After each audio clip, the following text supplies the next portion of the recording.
Welcome back. It has been way too long since I've posted anything, and this is the finished product. I'm going to do an engine compartment video with this start, but I thought I'd give you a look of the whole car all the way around. I realized that I could go on and on and on and do a really super long video of all the different things, and realized I should just do it in sections, I think. So here's the walk around on the car, and the first video following this in a few seconds will be the engine compartment, and I'll go from there. So thanks for tuning back in. If you've hung in there, appreciate it, and enjoy the video. Feel free to ask questions.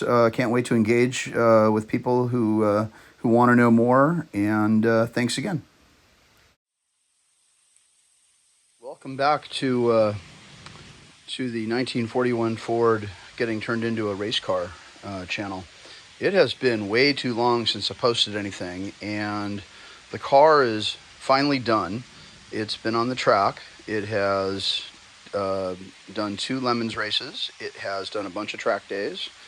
It has learned a lot of things, and a lot of modifications have been made after the original build. But so this will be a couple of different videos just to kind of give you the overall on the car, but I thought I would just start here with the engine compartment, in that the last couple of videos were around getting the engine, crossmember, and transmission all located. And so it's all in, it's done. Lots of little things to, that I had to consider and figure out, and that was all like a fun process. And I'm actually looking forward to doing another project car at some point. Not quite yet. Still playing a lot with this. So anyway, here we go. So the engine got moved back a couple feet, just short of, probably about 22 inches back, from where the original Chevy S10 cradle was. And then there was a whole new firewall that went in, which I'll show that more on the interior. Using Willwood master cylinders for clutch and the front and rear brake. It's all manual. And then I've got a whole bunch of steering there. That first section of steering is a collapsible section, so that there's some semblance of safety there.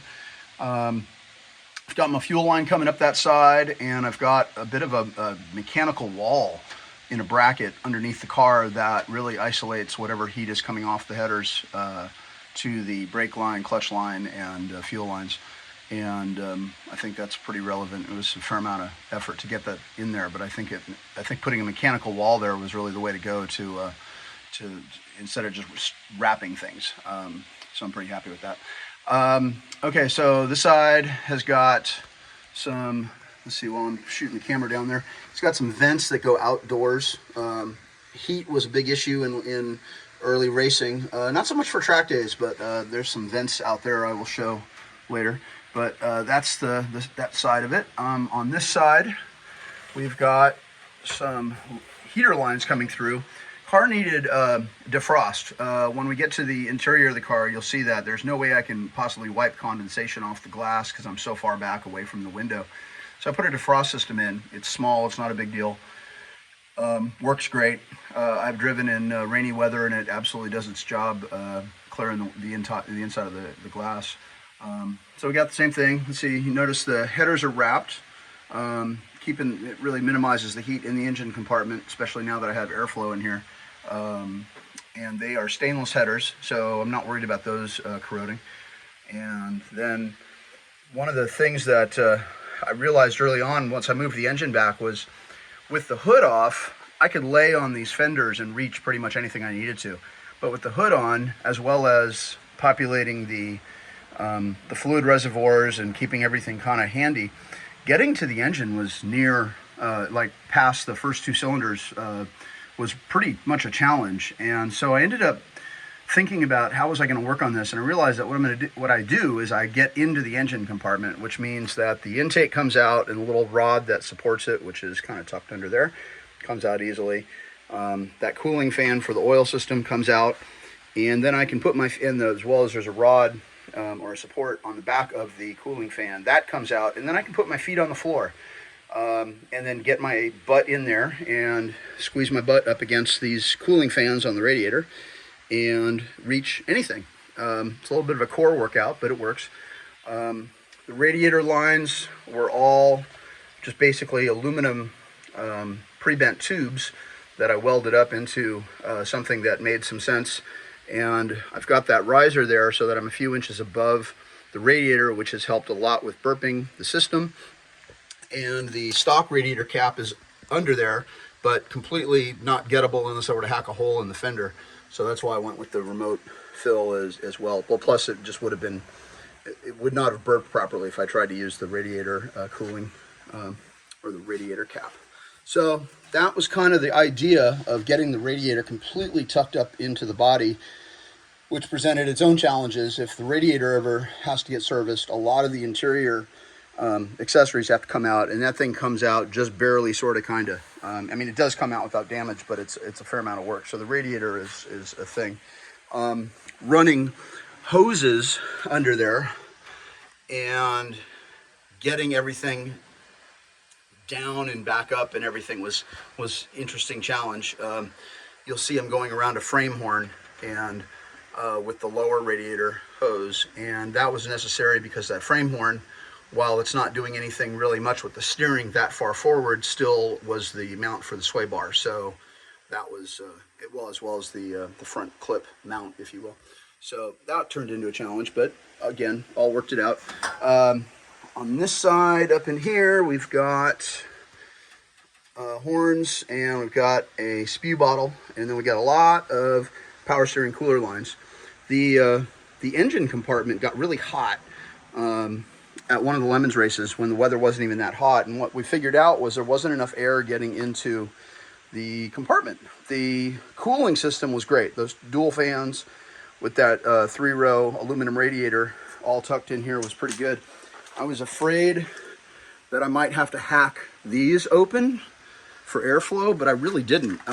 Again, fluid temp, coolant temp was never an issue with those openings and the electric fans, but the engine compartment was baking. So I ended up cutting some additional vents into the hood here on both sides, and then we have exit scoops on both sides, which are well vented in back.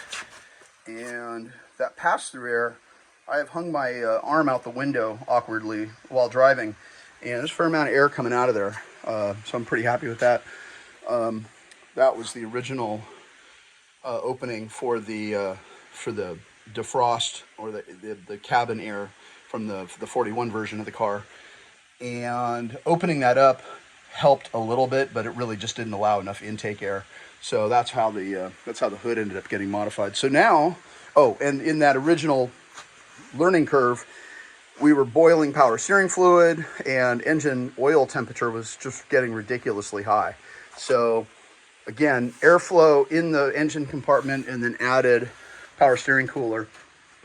That one made a much more remarkable difference than the 2-row that I have in front of the radiator that I can't even, like, I'd have to take that apart to show you, but that would be, there's one in there. It made a little bit of a difference. That one made all the difference. And then this fanned derail cooler is absolutely killing it for the engine oil. So engine oil temp is not a problem. Power steering fluid temp, not a problem anymore. And we ran at Button Willow on a 97-degree Saturday all day, and again, didn't have any problems with temp, oil, fluid, or coolant, oil, and what else was there? Oh, power steering fluid. So, and brakes have been great. I've got duct work into the brakes. When I get under the car to show you guys stuff, I'll show you that. So that is it on the engine. It's pretty well lit right now. I put in lighting back in there just because, you know, while I had everything getting built, it was much easier to do then. And I've got it on this switch so I can work in there and see everything. And, you know, it doesn't hurt with the filming part. And then I've just got this flashlight sitting here so you can see these lower parts. Oh, the other big deal, when I built it, and there's a whole video on using a body power steering rack, and I got that to work, and it worked okay it had more bump steer than it really should, especially when you're going over about 50, 60, 70 miles an hour. It got downright sketchy after about 60. So ended up learning more about steering geometry and ended up putting in a sweet manufacturing rack with power assist on it, and got my geometry all worked out for my rod ends, and the car is just absolutely, steers like a champ now. I mean, it honestly just feels like a regular car, but does really well on the track. So that was a nice figured out later thing. So that's pretty much the engine compartment, and the idea of kind of why I set it up the way I did, so I can work on it and I get in there. Does not take long to take all that stuff out of the way so I can climb in and work on anything I have to on the far back. Let's see, what else? Yeah, this little silly thing is my hood pin, and because the hood is rattly, I put it on a spring, and it lines up every time. And so there's that, and we will get some more with the next video, or maybe I'll put another walk around on top of this so you can see the whole car before we get into the nitty gritty. Thanks for watching.